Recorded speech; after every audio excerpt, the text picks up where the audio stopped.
Buenos días, ¿cómo están? Amén, eso quería escuchar, ¿verdad? ¿Cómo regresaron sus hijos? ¿Sí llegaron transformados o no? ¿Sí? Yo allá en la congregación siempre, cuando que hacemos un evento, les doy la garantía vida nueva, les digo, o regresan transformados o les devolvemos su dinero. Entonces, espero que no haya reclamos de devoluciones, ¿verdad? Y que haya sido de bendición para sus vidas. Yo los vi tocados por el Señor, bien metidos, bien contentos. Ahora ustedes ayúdenles, padres, a que ese fuego permanezca, porque a veces son los padres la primer piedra de tropiezo en casa, ¿verdad? Así que no voy a predicar de eso, porque se salvaron, ¿verdad? Nada más porque el pastor me dijo que es interesante ver temas como los del año pasado, apologética, y si no, a lo mejor nos hubiéramos surtido a los padres, que también me gusta mucho, pero díganle gracias al pastor, ¿verdad? Porque lo salvó de la ira y hasta ahí le voy a dejar. Vamos a ver 3 temas bien interesantes. A mí me gusta mucho 2 cosas cuando enseño. Uno, como el día de ayer, dar enseñanzas prácticas, y otro también lo que llamamos apologética. La apologética es, entre comillas, la defensa del evangelio. El evangelio no necesita que lo defiendan, pero nosotros como creyentes, se nos manda en 1 de Pedro 3:15, estar preparados para presentar defensa, con argumentos racionales, no fanáticos, ¿verdad? Sino con la Biblia, pero también con el uso de la razón, la ciencia, la historia, las estadísticas, poder confirmar que nuestra fe no es ciega ni irracional, que lo que creemos tiene un fundamento sólido. Y cuando se hacen preguntas que atacan a nuestra fe, la apologética es la encargada de dar las respuestas. Así que hoy estaremos viendo 3 temas distintos. Ahorita te cuento de qué trata el primero, pero si quieres regresar o quedarte, bueno, no sé si se pueda, ¿verdad? Pero si quieres, si no, luego escuchar el mensaje en casa. Vamos a ver en el segundo servicio un tema titulado, con signos de interrogación, ¿hay vida después de la muerte? Y en el tercer servicio un tema titulado, evidencias de la confiabilidad y divinidad de la Biblia. Va a estar bien interesante, te contaré de qué trata, pero sabemos que tenemos el tiempo encima, así que quiero ocuparlo para este mensaje. Vamos a orar, a poner en manos de Dios esta enseñanza. Pongo mi cronómetro. Dios, te damos gracias en esta mañana porque estamos con bien, porque tú nos das vida. Oramos que la semilla sembrada en nuestros jóvenes dé fruto, que nos des la sabiduría para dar seguimiento, ser buen ejemplo, Señor, y poder continuar con la obra que tú has comenzado en sus vidas. Padre, ponemos en tus manos este tiempo, danos sabiduría, danos entendimiento, ayúdanos, Señor, a lo mejor no recordaremos tantos datos y argumentos, pero a recordar la esencia de tu palabra, Señor, para que en primer lugar en nosotros tu fe pueda y tus convicciones afirmarse en nuestros corazones, y que también tengamos herramientas y argumentos el día de mañana para poder compartir, que entendamos que no es para pelear, que no es para presumir, que no es para envanecerse, porque el que lo utiliza para todo esto, no importa cuánto sabe, solo demuestra que aún no ha aprendido nada. Que entendamos que es para edificar, y que tú pongas en nuestro camino a gente sinceramente equivocada, sinceramente conflictuada, Señor, y que esta palabra pueda ser un bálsamo para sus vidas, y que esta respuesta pueda ayudarles a entender lo que no entienden, y que entonces escuchen el evangelio, y en quienes tú así lo determines pueda dar fruto. Pedimos que así sea hecho. Guíanos, Espíritu Santo de Dios, quita todo estorbo del medio, en el nombre de Jesús, amén. Génesis capítulo 1, versículo 31. Quiero comenzar con eso y después te voy a empezar a cuestionar de una forma similar a como lo haría un ateo. Hasta te voy a caer mal y te vas a enojar conmigo. Probablemente, inclusive llegue a hacer que dudes un poquito, y es una dinámica que estaremos haciendo en este y en la tercera reunión, sobre todo, donde estaremos demostrando que la Biblia es históricamente hablando confiable, pero que también es divina. Pero antes de eso, haré algunos cuestionamientos. Solamente te voy a dejar con uno de ellos. Cuando tú lees la Biblia, tú no lees los manuscritos originales de los autores. Entonces, aún suponiendo, por ejemplo, que David haya sido el autor de los salmos y que fue inspirado por Dios, ¿cómo sabes que estás leyendo lo que Dios le reveló a David si lo que tienes en tus manos no son los salmos de David, sino copias de las copias de las copias de las copias de las copias de las copias de las copias de lo que algún día, hace muchos años, escribió David? ¿Cómo sabemos? Olvídate de que la Biblia es divina o no. ¿Cómo sabemos simple y sencillamente que es, históricamente hablando, confiable? Antes de demostrar su divinidad, tenemos que demostrar su confiabilidad, y eso haremos en el tercer servicio para que no te lo pierdas. Entonces, hoy quiero enfocarme en otro tema. Génesis capítulo 1 es uno de los versículos más famosos de toda la Biblia. Es muy fácil de aprender porque dice que vio Dios que todo lo que había hecho era, ¿cómo era? Dice, y aquí, todo lo que había hecho era bueno en gran manera. Cuando Dios vio todo lo que había hecho, ¿cómo dice la Biblia que era? ¿Qué era bueno? ¿Algunas cosas? No. La Biblia dice todo. Di conmigo, todo era bueno. No solamente bueno, sino añade en gran manera. No era medio bueno, no era casi bueno, era bueno. Y la pregunta que nos hacemos aquí es, ¿y entonces por qué permitió que entrara el mal en la creación? Y de aquí nace el título de esta enseñanza, que es ¿por qué no hizo Dios un mundo sin maldad? Ojo con la pregunta. El año pasado respondimos a la pregunta de por qué permite la maldad y el sufrimiento. No nos vamos a enfocar hoy en el presente, por qué permite actualmente y por qué yo sufro y cuál es el propósito. No, quiero simple y sencillamente remontarme y limitarme, ni siquiera al huerto del Edén, sino antes del huerto del Edén, a responder por qué Dios hizo un mundo como este y por qué no hizo un mundo distinto. Porque hay gente que cuando voltea a ver y compara el mundo con lo que la Biblia dice, y la Biblia nos habla de un Dios soberano que está al control de todo, de un Dios amoroso, de un Dios todopoderoso, de un Dios que todo lo sabe, surgen algunas preguntas naturales que te van a hacer. Oye, y si Dios es tan amoroso, ¿por qué no creó un mundo sin maldad? ¿Por qué no creó un mundo donde no hubiera tragedias, donde no hubiera violaciones, donde no hubiera robos, donde no hubiera matanzas de gente inocente? ¿Por qué permite Dios que haya tanta maldad y tanto sufrimiento desde el principio, si supuestamente, según la Biblia, dice que es un Dios amoroso? Entonces te dirán, ¿será que no es tan amoroso? O quizá es muy amoroso, pero entonces no es tan poderoso, porque vemos un mundo lleno de maldad. Entonces quizá lo que sucede es que Dios no quería eso, pero no tiene tanto poder para detenerlo. Y quizá es que hay una lucha natural entre el bien y el mal, y no sabemos a fin de cuentas quién va a ganar, porque hasta el día de hoy Dios no ha demostrado su omnipotencia de la que habla la Biblia, deteniendo el mal. Porque desde un principio no hizo un mundo distinto. Y preguntas como estas te vas a encontrar de personas a veces mala leche, que lo que quieren es pelear, pero a veces gente sinceramente equivocada, que quizá creció en hogares ateos, que creció llena de estas ideas y filosofías, y que no puede concebir en su mente la idea de un Dios soberano, omnisciente, poderoso, amoroso, a la luz del mundo que nos rodea. ¿Por qué, si Dios es poderoso, no hizo un mundo sin mal? Básicamente la pregunta es esta: ¿será que no es tan amoroso o será que no es tan poderoso? Porque lo que muchos piensan es, si fuera amoroso y todopoderoso, el mundo sería distinto. ¿Qué responderías a preguntas más o menos como estas? Hay muchos cristianos, aún grupos de evangelismo, que salen a predicar a las calles, que deberían de estar preparados porque se van a encontrar con este tipo de pensamiento, y a veces no lo tenemos, y tristemente a veces no somos capaces, olvídate, de ayudar a los que no conocen de Cristo, a veces ni a nuestra propia familia. He visto a jóvenes universitarios perderse cuando los empiezan a bombardear en la carrera con pensamientos como estos, porque papá, mamá, la iglesia nunca les proveyó de una respuesta. Porque cuando llegaban a casa con dudas, los juzgaban, los satanizaban: incrédulo, pecador, falto de fe, te vas a ir al infierno, y se terminan apartando por completo del evangelio. Es por eso que es importante que sepamos responder. No para pelear, no para cuestionar, no para presumir, porque algún día alguien va a necesitar este tipo de respuestas. Y vamos a ver hoy por qué no hizo Dios un mundo distinto. Dios es amoroso, yo lo creo firmemente. Dios es todopoderoso, Dios lo sabe todo. ¿Por qué aún a pesar de esto hizo el mundo en el que vivimos? La respuesta irá quedando cada vez más clara. Todo lo que Dios hizo era bueno. ¿Estamos de acuerdo? Eso dice la Biblia.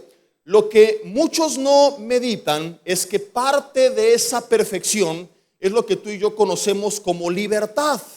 Le han llamado históricamente el libre albedrío, que es la capacidad de tomar decisiones libremente, de elegir entre el bien y el mal. Hay un debate dentro de un grupo de cristianos, porque hay ciertas denominaciones que no creen en el libre albedrío, que me han dicho: Jesse, no es cierto, estás bajo la influencia de Dios o del maligno. Ok, lo podemos debatir al presente, pero si nos remontamos al huerto del Edén y más allá del huerto del Edén, a la creación original, cuando Lucifer no era todavía Satanás, es indiscutible, innegable e indebatible que en esas dos creaciones, por llamarlas de alguna forma, sí había una libertad evidente, ¿verdad? Porque me dicen, es que actualmente estamos, si no estamos en Cristo, estamos bajo el dominio del maligno. Y te sacan los versículos, ok, no debatamos de eso, aunque lo podríamos hacer, pero no quiero pelear de doctrinas. Quiero simplemente responder esta pregunta. En el huerto del Edén, Adán y Eva no estaban bajo la influencia del maligno, no habitaban en un cuerpo contaminado por el pecado.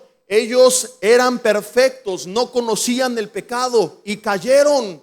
Antes de ellos, Lucifer, porque hay quien de todo le echa la culpa al diablo, ¿verdad? Llega tu esposo borracho a la casa y en vez de reconocer su problema de adicción, es que el diablo me tentó. Un día una jovencita quedó embarazada de su novio y llegó la mamá, ay pastor, pobrecita de mi hijita, la tentó el diablo. Le dije, mi hermana, no la tentó el diablo, la tentó el novio y la tentó de más. No le echemos la culpa de todo al diablo. Te quiero hacer esta pregunta. ¿Quién tentó al diablo cuando no había diablo que lo tentara? ¿Quién tentó al diablo cuando no había diablo? Solamente tenemos dos opciones. O Dios lo incitó a pecar y Dios es el autor del mal, pero eso contradice Santiago 1. Para aquellos que dicen que no hay libertad, bueno, la Biblia dice que Dios ni puede ser tentado ni tienta a nadie. Entonces solamente nos queda una segunda y única opción. Lucifer cayó porque él tenía libertad. Porque en la creación angelical y en la creación en el huerto del Edén, y yo también creo que al presente, la creación actual siempre ha tenido de parte de Dios algo precioso y maravilloso que conocemos como libertad. Pero dentro de esa libertad, tanto Lucifer como Adán y Eva tenían la oportunidad de algún día decir, ya no quiero seguir más las normas, las reglas, las leyes de Dios y quiero trazar mi propio destino. Y es ahí cuando se originó el mal. Eso fue parte de lo que vimos el año pasado, cuando se alteró el plan original, cuando decidimos escribir nuestra propia historia. El mal surge cuando se abusa de la libertad. De modo que quiero que entendamos esto en medio de todo este embrollo de palabras. La única forma, quiero que lo entendamos bien, porque esto irá dando sentido a este rompecabezas que empezaremos a armar. La única forma de eliminar la maldad sería al mismo tiempo eliminando la libertad. ¿Estamos de acuerdo? La única forma de eliminar el mal, porque el mal surge del abuso de la libertad, era eliminando la libertad en sí misma. De modo que algunos autores dicen que lo que ocurrió es que la imperfección surgió de la perfección. ¿Cuándo? El ser humano y antes de ellos, Lucifer, abusaron de la libertad. Entonces, Dios en la creación original tenía la opción de crear lo que creó, seres libres. ¿Implicaba un riesgo? Sí. Pero es aquí cuando quiero recordar a nuestro expresidente Enrique Peña Nieto y preguntarte, como algún día lo hizo. Y es aquí donde te digo, ¿te acuerdas? ¿Y tú qué hubieras hecho en mi lugar? Es muy fácil ponernos a atacar y a pelear y a argumentar, pero quiero que respondamos esta pregunta. ¿Qué hubiéramos hecho si hubiéramos sido Dios? Vamos a meditar un poco en las diferentes opciones y todo nos irá orillando a reconocer que aparentemente este mundo no es perfecto, pero lo es. Y que es parte de un propósito que cuando lo ves a la luz de la eternidad es mucho más maravilloso de lo que podemos a simple vista contemplar. Sé que ahorita hay muchas cosas que no tienen sentido, sé que tienes todavía muchas preguntas, es como un rompecabezas con algunas piezas y quedan muchas otras por poner, pero al final del mensaje te prometo que todo tendrá sentido. Yo te dije al principio, la apologética no da respuestas fanáticas ni ciegas, sino racionales. Entonces mi argumento no es cree porque sí, y si no, tiras al infierno, pecador. Al final quedarás, si eres honesto y no tienes prejuicios, completamente convencido de que esta es la mejor creación, al menos para este tiempo, que Dios pudo llevar a cabo, y veremos por qué. La primera opción que Dios tuvo es la de no haber hecho nada. Hay mucha gente que está harta del sufrimiento, que se quita la vida, que tiene tendencias suicidas, depresivas, que no tiene ganas de vivir, que voltea al cielo y dice, ¿y por qué me creaste? Y para muchos esto era el escenario ideal, que Dios fuera feliz con sus ángeles y que no nos creara a nosotros y no nos metiera en todo este mundo lleno de sufrimiento. Para muchos esto era el estado ideal, no haber creado nada. El problema para ellos es que, número uno, tú no puedes comparar lo que existe con lo que no existe. No puedes comparar el algo con la nada, la existencia con la inexistencia. En segundo lugar, esto sería injusto para aquellos que hemos rendido nuestras vidas a Cristo y que somos felices a pesar del sufrimiento. ¿O estoy mintiendo? Para todos aquellos que hemos comprobado que en su presencia hay plenitud de gozo y delicias a su diestra. Para aquellos que al caminar en el Espíritu comprobamos el fruto de amor, de gozo, de paz que produce Él en nosotros. Para aquellos que hemos comprobado que la vida no es perfecta, que hay problemas y adversidades y cosas dolorosas, pero que, como le dijo Dios a Pablo, es una realidad que nos basta su gracia en medio del sufrimiento. Hay mucha gente que dice, es que tú no me entiendes. No, es que tú no has conocido a Cristo, porque si lo conoces lo puedes descubrir. Muchos hemos tenido pérdidas terribles de diferentes formas. Yo tuve que dejar de ver a 3 personas que amaba profundamente. No voy a dar detalles, no han muerto, pero por causa de serle fiel al Señor, de la noche a la mañana se tuvo que romper una relación y no he vivido toda la vida sufriendo. Ay, no, ¿por qué? Porque la gracia de Dios y la presencia de Dios nos inunda, nos rodea, nos llena de su paz, nos llena de su gozo y nos anima a seguir adelante a pesar del sufrimiento. Entonces, la gente que piensa que lo ideal es que no hubiera existido nada, no se ha dado cuenta que el problema no es con el mundo, que el problema es con ellos. Porque si todo mundo viviera en desgracia, entonces diríamos hay un problema general de toda la creación. Pero cuando nos damos cuenta que unos ríen por lo que otros lloran, entonces comprendemos y confirmamos que el problema no es el problema, como decía el hermano Arjona en una de sus alabanzas, ¿cuántos se la saben, verdad? Sino la perspectiva con la que tú estás viendo las cosas. Que si estas personas se rindieran a Cristo, ellos bebieran de las aguas de vida, entonces confirmarían que en Él nunca más volverán a tener sed, como Jesús dijo. Es como si tú tuvieras 2 hermanos gemelos y crecieron con la misma educación, con los mismos padres, con los mismos bienes, con las mismas posibilidades. Uno fue rebelde y vivió una vida de desgracia, el otro fue obediente y vivió una vida feliz. ¿Qué le dirías al rebelde si al final de sus días dice, esta vida es injusta, hubiera sido mejor no haber nacido, odio a mis padres? Naturalmente, al tener a su hermano que tuvo otro destino, le dirías, el problema no fue la vida, ni tus padres, sino tus decisiones. Di conmigo, uyuyuy, ay, ay, ay. Y es lo que pasa con mucha gente. Ha sufrido, pero el problema real no es su sufrimiento, ha sido que lo ha enfrentado sin Cristo. Porque puedes ver que es el mismo evento que otros pasaron, el mismo trauma, el mismo problema, pero que otros han sido capaces de vivir felices, mientras que otros no. Pongo un ejemplo que me gusta mucho, no lo voy a leer por causa de tiempo y porque no es la enseñanza central, es simplemente un ejemplo. Cuando se crea el segundo templo de los judíos, liderado por Zorobabel, este segundo era muy sencillo, a diferencia del primero que era esplendoroso, que es una de las construcciones más caras en toda la historia de la humanidad. No voy a dar más detalles por causa del tiempo, pero era algo espectacular. Venían ellos de 70 años de exilio en Babilonia cuando se crea el segundo templo. O sea que muchos jóvenes nacieron en el cautiverio, pero todavía había algunos ancianos que habían vivido de niños o de adolescentes para ver la gloria del primer templo. Y si tú lees Esdras 3 del 10 al 13, te vas a dar cuenta de un fenómeno muy peculiar, que mientras los jóvenes gritaban de alegría, los ancianos se lamentaban de tristeza.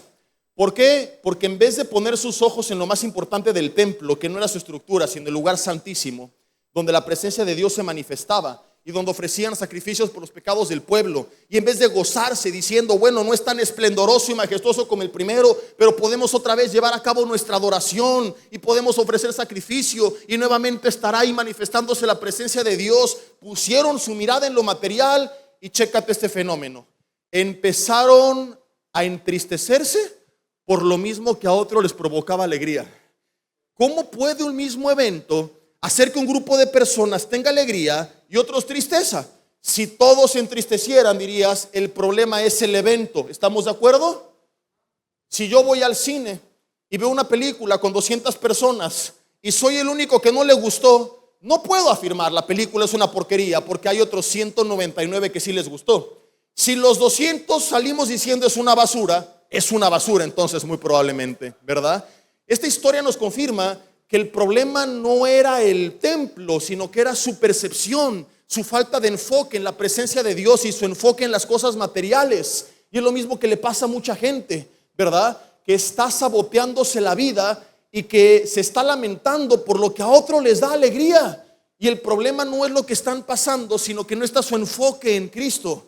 Y hay gente que me ha dicho: Jesse, pero es que tú no sabes todo lo que yo he sufrido y todo lo que yo he pasado, ¿verdad? Y les digo, bueno, con más razón mi argumento. Si ya tanto te lastimó algo en el pasado, ¿por qué sigues permitiendo que te lastime en el presente? ¿Por qué no buscar la restauración en el Señor, la sanidad en Él, y lo que ya alguna vez te dañó, que no te siga dañando más? Si sales de este lugar y te das cuenta que perdiste 500 pesos, ¿qué harías llegando a casa? Dirías: hora del coraje, voy a romper otros 500 para que se me quite. Ándele, sería absurdo. Buscarás la forma de recuperar el daño, ¿estamos de acuerdo? Familia, hoy no comemos, es domingo de ayuno y oración, porque vamos a recuperar ese dinero que se perdió. Buscarías la forma de revertir el daño. Yo no entiendo por qué la gente hace con su vida lo que no se atrevería a hacer con 500 pesos. Siendo que nuestra vida no vale 500 pesos, al menos para Dios valió el precio de la sangre de Cristo con la cual fuimos comprados.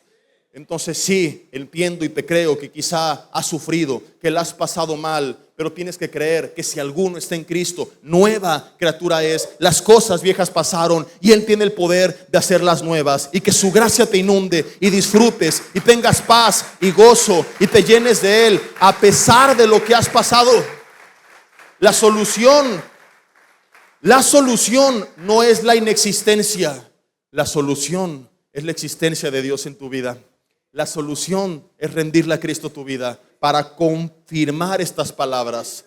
Te podía hablar de un montón de gente en la Biblia que sufrió, que padeció, que perdió y cómo salieron adelante. Tú conoces las historias, recuérdalas un poco en tu mente. Son confirmación de esta verdad. La solución no era no crear nada. El problema no es la creación en sí misma, sino la falta de enfoque de la creación al no poner sus ojos en Dios. La segunda opción, de cada punto podría hablar más, pero quiero y tengo que abarcar todo en estos minutos. La segunda opción era esta: Dios pudo haber creado un mundo sin seres libres que no pecaran.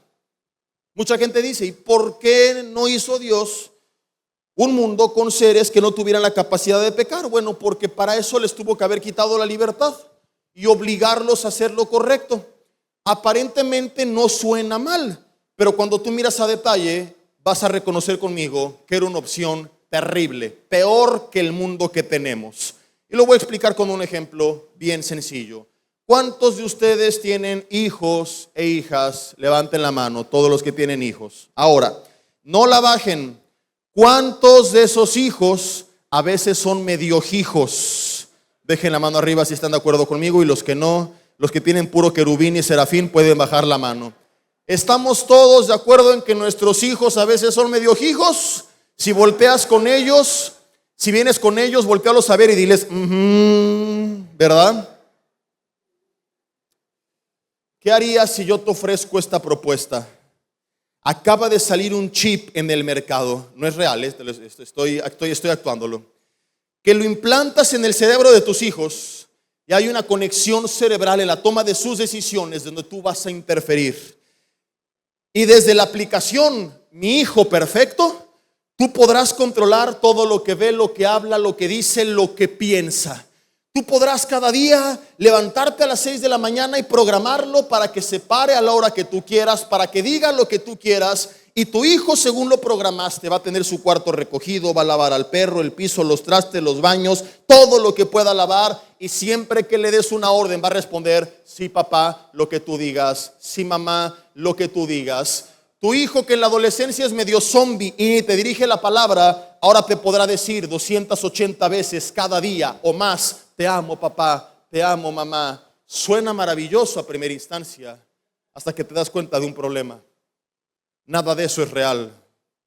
No surge de su corazón. No es lo que piensa, lo que cree. Es lo que tú programaste que él tenía que hacer. ¿Cuántos quieren la aplicación Mi Hijo Perfecto? Es totalmente gratuita. Seamos honestos, ¿te interesaría? Yo no quiero algo así. Cuando yo llego de viaje y mi hija corre a abrazarme, no hay mayor satisfacción que saber que lo hace porque en verdad lo siente. y que me ama. A mí no me gustaría que corra solamente por lo que le voy a dar, ni obligada por su madre, ni por miedo a su padre. A pesar de su imperfección, esos momentos donde muestra su cariño y un amor genuino hacen que todo valga la pena. El tener la oportunidad de ir forjando en nuestros hijos carácter, convicciones, pasión, amor por Dios, ¿no es maravilloso? ¿No te enorgullece cuando tu hijo dices y terminó su carrera y renunció a las tentaciones y mantuvo su fe y defendió sus convicciones? Te enorgulleces porque sabes que está en lucha, que él pudo haber elegido otro camino, pero no lo hizo. Querida familia, todo esto maravilloso no existiría sin la libertad. Entonces, crear un mundo bajo estas condiciones no sería bueno, sería terrible. Sería un mundo amoral. ¿Qué significa la palabra amoral? Sin moral. Un mundo en el cual no hay ninguna opción más que hacer aquello para lo cual fuiste programado. Al no haber libertad, ¿eliminas la maldad? Sí, pero oh pequeño gran problema, también eliminas los valores, las virtudes, el amor, las convicciones, la fe, la pasión, los sentimientos, las emociones. Este mundo no tendría sentido. No hay nada que enorgullezca más al Señor que ver que su carácter se empieza a replicar en nosotros, que empezamos a ser conforme el propósito original, a su imagen y a su semejanza, y empezamos a destacar cuando elegimos hacer lo correcto, y entonces el mundo toma sabor y las cosas son distintas. Y para la gente es muy sencillo decir, hubiera hecho un mundo sin maldad, y no se da cuenta de que sería un mundo terrible, un mundo ficticio, de plástico, de puros robots. Esto, querida familia, no sería vida. Por eso es que Dios en su sabiduría, a pesar de que sí sabía que el ser humano pecaría, antes de crearlo, decidió de todas formas ponernos en el huerto del Edén, y dentro del huerto del Edén, el famoso árbol del conocimiento del bien y del mal, por el que mucha gente ha debatido por siglos y se han preguntado y cuestionado, ¿y por qué rayos no simple y sencillamente quitamos el triste árbol del huerto y se acabe el problema en la ecuación? Porque sí quitas el problema, pero también quitas la libertad. El árbol que dio origen a la desobediencia era parte de la perfección, porque representaba la opción de la libertad. Porque representaba para todos nosotros la opción de la libertad. Y Dios le dijo a Adán y Eva, yo no los voy a obligar. Si algún día quieren irse en contra de mí y no rendirme más cuentas y desobedecerme, lo único que tienen que hacer es comer de ese fruto. Hay mucha gente que no está de acuerdo con esta respuesta, que sigue en su mente rebatiendo. Tú puedes decir lo que quieras, pero escúchame esto. Cada día cuando sales de casa, me estás dando la razón. ¿Por qué? Porque salir de casa implica muchos peligros. ¿Estamos de acuerdo? Te pueden atropellar, te pueden secuestrar, te puedes enfermar, te pueden matar, te puede caer un avión en la cabeza, pueden pasar muchas cosas, pero quedarte en tu casa encerrado, evadiendo peligros, no es vida. Y es lo mismo con la creación. Sí, Dios pudo haber hecho una creación sin riesgos, sin peligros, pero no hubiera sido una creación de seres vivos. No hubiera sido una creación viva, hubiera sido una creación muerta, y eso no era bueno. Dios sabía, claro, que la libertad traería riesgos. Y déjame decirte algo, a Dios no lo sorprendimos. O sea, no es de que Dios dijo, híjole, sí se comieron el fruto estos mendigos. ¿Cómo los ves, Miguel? No, Señor, jamás lo esperé. Y tú, Gabriel, no puede ser. Y Dios en el cielo, Dios mío. No, yo soy Dios, no puedo decir Dios mío. ¿Y ahora cómo le hacemos? No. Ayer le contaba a los jóvenes que según Apocalipsis 13:8, Cristo fue inmolado desde la fundación del mundo. Cristo no fue el plan C de Dios. No era plan A que no pequen, plan B que cumplan la ley. Como pecaron y no la cumplieron, ni modo, alguien tendrá que morir en la cruz por ellos. La gente imagina que en el cielo el Padre, el Hijo, el Espíritu Santo se echaron un volado y perdió a Jesús y le tocó morir. No, en la mente de Dios, antes de la fundación del mundo, Él sabía que íbamos a pecar. Él sabía que nos íbamos a rebelar, y por eso es que en su mente Cristo desde la fundación del mundo ya había sido inmolado. Y puedes decir, ¿y por qué Dios entonces continuó? Y eso lo veremos en el siguiente punto, que es maravilloso, donde todo va a tener sentido y se va a poner la penúltima pieza del rompecabezas. Pero antes quiero que nosotros entendamos esto. Un mundo sin libertad no sería perfecto. Hay un autor que dice lo siguiente, lo quiero leer textualmente para no añadir ni quitar a sus palabras. Dice: los mártires hubieran podido haber prevenido el pecado de homicidio por parte de sus ejecutores si se hubieran retractado de su fe. Aún Jesús mismo podría haber librado del pecado de crucifixión a un gran número de personas si hubiera descendido de la cruz. Todo esto demuestra que evitar el pecado no siempre es el asunto primario. No sé si me expliqué, bueno, o el autor, porque yo solamente lo cité. Si los mártires hubieran negado su fe, libran del pecado de homicidio a los demás, pero era más importante mantener sus convicciones. El asunto primario no siempre ha sido evitar el pecado y la maldad. El problema es que la mayoría tiene una perspectiva terrenal, temporal, limitada de las cosas. Su mirada se enfoca solamente en este mundo, en el aquí, en el ahora, y no comprende que este es solamente un pequeño paso en una gran carrera que trasciende hasta la eternidad, que nunca va a terminar. Y si pudieran ver las cosas a la luz de la eternidad, se darían cuenta que ese pequeño paso, lleno a veces de sufrimiento, vale la pena y aprendería a disfrutar de él. Pero no se dan cuenta porque su mirada está solamente puesta en los siguientes 10, 20 o 30 años y no ven lo que hay a la luz de la eternidad.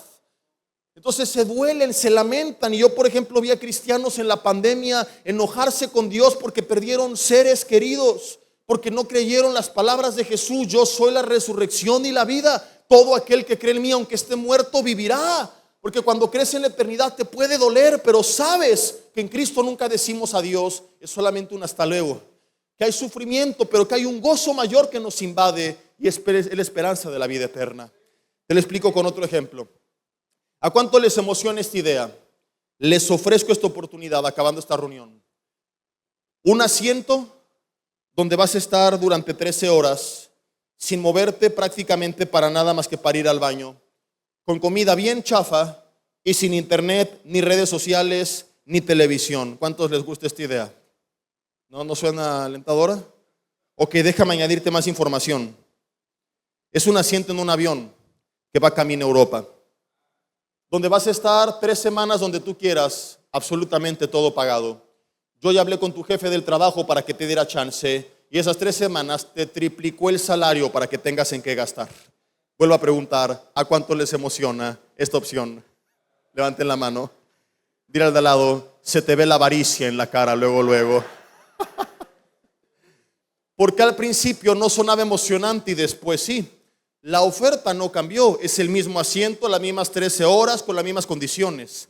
Lo único que hice antes de hacer la segunda pregunta es añadirte información. ¿Qué información te añadí? Información acerca del destino de ese asiento. Saber a dónde te va a llevar.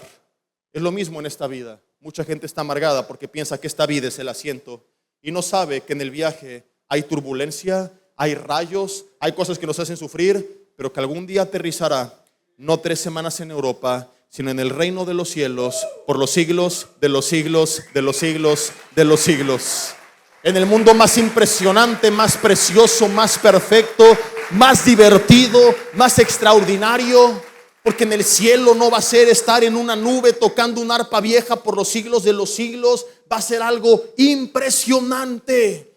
Pero mucha gente no se da cuenta porque su mirada está solamente puesta en lo terrenal, porque no tiene su mirada puesta en lo eterno. Y por eso no comprende las palabras de Jesús y hacen tesoros en la tierra donde la polilla y el orín corrompen. Y por eso Jesús dijo: no los hagas ahí, sino en el cielo, donde eso no se va a terminar, sino que va a durar por toda la vida, para toda la eternidad. Aún así, hay muchos que siguen preguntándose: ¿qué? A la luz de la eternidad. Pero mientras tanto, ¿qué?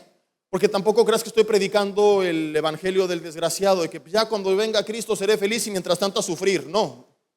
Ya dije al principio, ¿verdad?, que en Cristo tenemos la gracia para disfrutar a pesar del sufrimiento. Pero este mundo, a pesar de su sufrimiento, también tiene un propósito a la luz de la eternidad. Y voy a responderlo con la tercera opción. Dios pudo haber creado un mundo, estoy preguntando, de seres libres que no pecaran. Escucha bien la pregunta.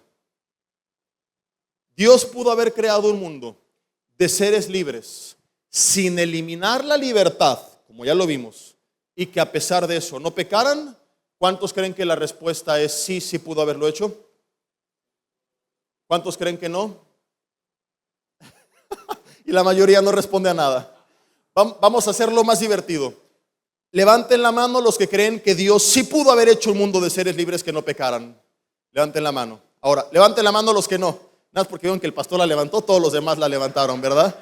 ¿Cuántos creen que no? Levanten la mano. Ahora, levanten la mano los que no levantaron la mano. A ver, hace rato vimos que hacer un mundo sin maldad implicaba eliminar la libertad. ¿Estamos de acuerdo? Sí me expliqué porque es bien importante entender eso antes de lo que sigue. Para hacer un mundo sin maldad teníamos que quitar la libertad. Entonces, ¿cómo puede hacer Dios un mundo sin pecado, sin eliminar la libertad? Te estoy preguntando. ¿Cómo Dios llega a ese punto? Si ya dijimos que no es posible. Pero ustedes levantaron la mano diciendo que sí. Ahora me tienen que explicar. Porque yo no lo sé. No es cierto, sí lo sé, pero los estoy molestando. No, vieron que el pastor la levantó, dice, yo también, ahora explícame. Porque yo ya te demostré que para hacer un mundo sin pecado había que eliminar la libertad. Estoy preguntando, ¿pudo haber hecho un mundo sin pecado, sin eliminar la libertad? Me dijiste que sí. La pregunta es ¿cómo? Y la respuesta es esta: pasando por este mundo como un filtro para llegar a ese mundo posterior.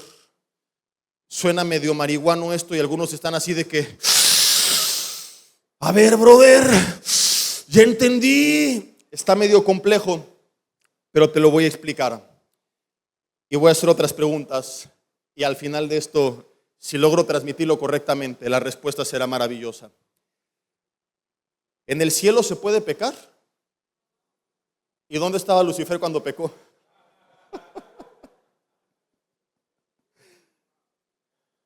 ¿Cuál es la garantía que tenemos de que en el cielo no volverá a haber pecado?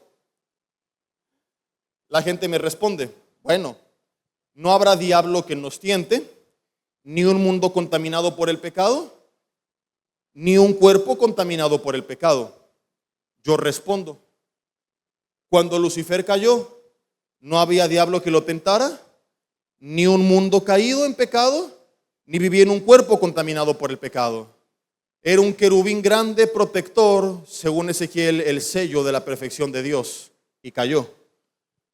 ¿Cuál es la garantía de que en la eternidad no se va a levantar alguien como Lucifer con la loca idea de que puede vivir en un mundo mejor sin Dios? Porque Dios no va a eliminar la libertad como no la eliminó con Lucifer, y el mundo perfecto de aquel entonces cayó. ¿Cuál es nuestra certeza de que el mundo perfecto futuro en la vida eterna no volverá a caer?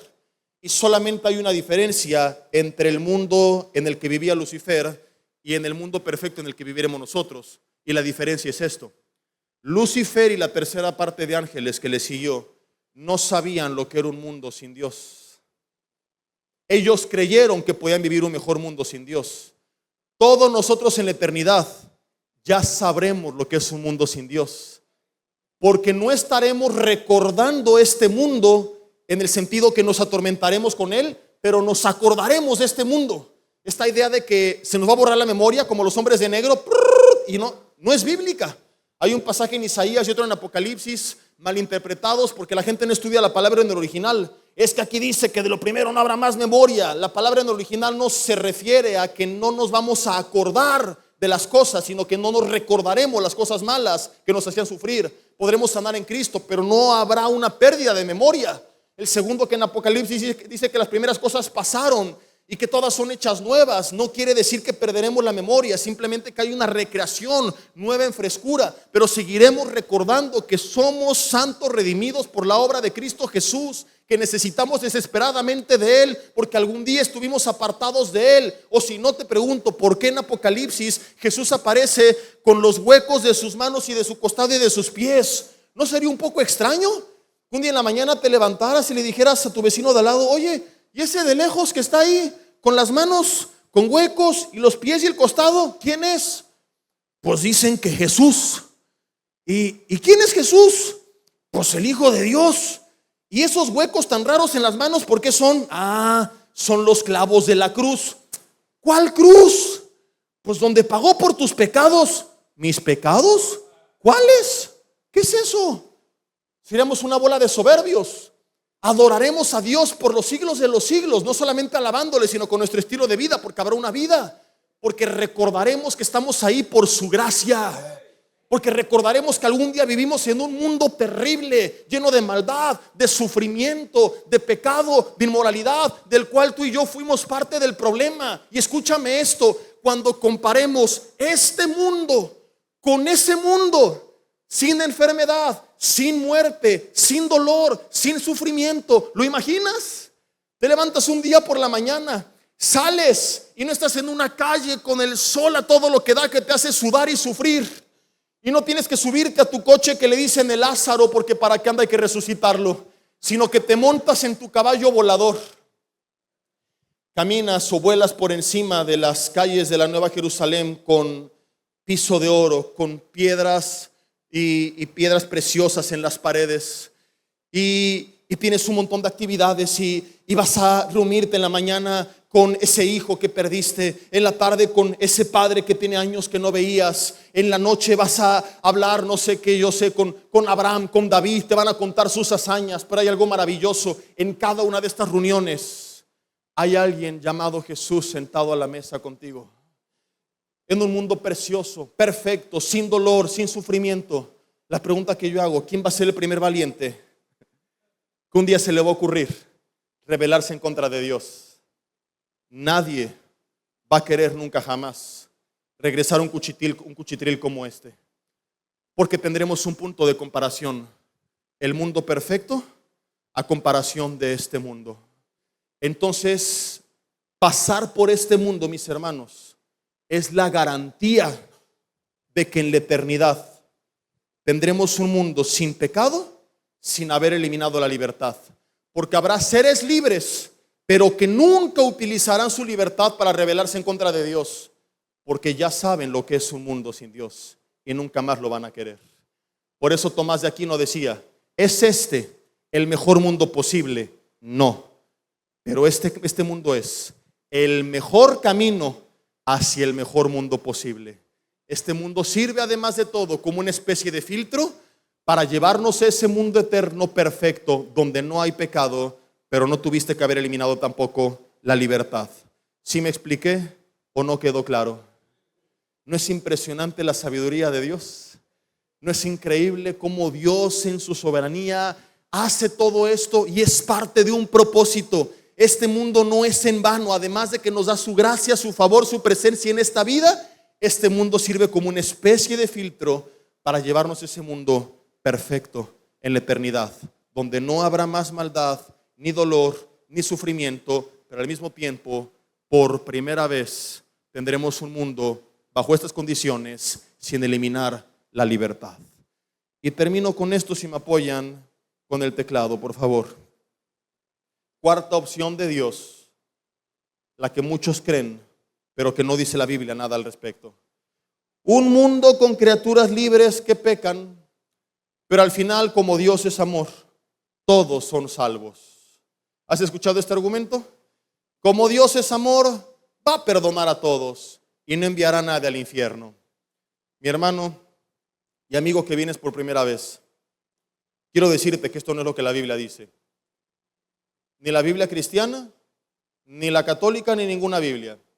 Todas las Biblias dicen que no hay justo, Romanos 3:10, ni aún uno.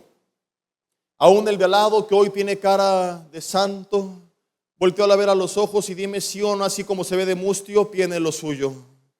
Y las que miran al marido dicen, Y por causa de ese pecado, dice más adelante, estamos todos destituidos de la gloria de Dios. Porque resulta que Dios es amoroso y quiere perdonar los pecados de todos, sí, pero también es justo y no lo va a hacer. ¿Qué pensarías de un juez que un día por la mañana se levanta y dice, señores ciudadanos, tengo a mi hijo criminal, corrupto, asesino en mis manos, pero como lo amo demasiado y para demostrarle al mundo qué juez tan amoroso soy, quiero darle la buena noticia de que lo voy a perdonar y no lo voy a juzgar, va a quedar libre, mi hijito que tanto amo? ¿Cuántos dirían, ay, qué juez tan amoroso? Sé que es difícil imaginar esto porque en México estas cosas no pasan. Nuestra justicia es muy justa, pero imagínate que viviéramos en un país lleno de corrupción donde eso sucediera. ¿La gente se gozaría o se indignaría? Se indignaría, porque a pesar de que no somos perfectos, en nuestro corazón hay un anhelo de justicia. En algunos muy escondido, pero lo hay. Y si el ser humano corrupto clama por justicia, ¿cuánto más el Dios santo y sin pecado no anhela siempre que se haga lo que es justo y correcto? Dios es amoroso, pero también es justo. Y por eso a todo pecador no arrepentido lo tendrá que condenar al infierno eterno, porque de lo contrario estaría siendo injusto con aquellos a quienes el pecador dañó. Pero en el sistema judicial del cielo, si el pecador que merece ser castigado es sustituido por alguien santo, justo y sin pecado, que pague en su lugar su condena, y el pecador acepta esa sustitución y se arrepiente y le pide perdón a Dios, recibe inmediatamente el perdón total de sus pecados. Y es lo que Jesús hizo hace 2000 años. No estimó el ser igual a Dios como cosa que aferrarse, sino que se humilló tomando forma de hombre y fue obediente hasta la muerte, y muerte de cruz, y pagó en la cruz del Calvario. Y esto no es una leyenda. Hace un año en el segundo servicio, recuerdo, les compartí de las evidencias de la vida, muerte y resurrección de Jesús. Sufrió una de las torturas más severas conocidas en toda la historia de la humanidad, y lo pudo evitar, pero no lo hizo por amor a ti. A pesar de todo lo que has hecho hasta el día de hoy, la misericordia de Dios, dice Lamentaciones 3:23, se renueva cada mañana. Y Dios no te mira diciendo: hey, mira, y te estoy esperando, desgraciado, infeliz pecador, sino que hoy te llama a que le entregues tu vida. Y dice la Biblia: cuando oigas su voz, no endurezcas tu corazón, prepárate para venir al encuentro con tu Salvador, porque hay muchas personas que han vivido burlándose. Y mi esposa no me ha descubierto que le engaño con otra, y mis padres no saben lo que hago, y mis hijos no me han cachado, pero Dios lo sabe todo. Y no te engañes, dice Gálatas 6:7. Dios no puede ser burlado. Todo lo que el hombre sembrare en esta vida y en la otra, eso también segará. Tú no puedes seguir jugando con fuego sin que tus vestidos ardan. Hoy tienes que dejar de jugar y entregarle tu vida a Cristo.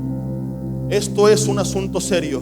Algún día, tarde o temprano, nos encontraremos cara a cara con Él, como nuestro Señor y Salvador o como nuestro juez.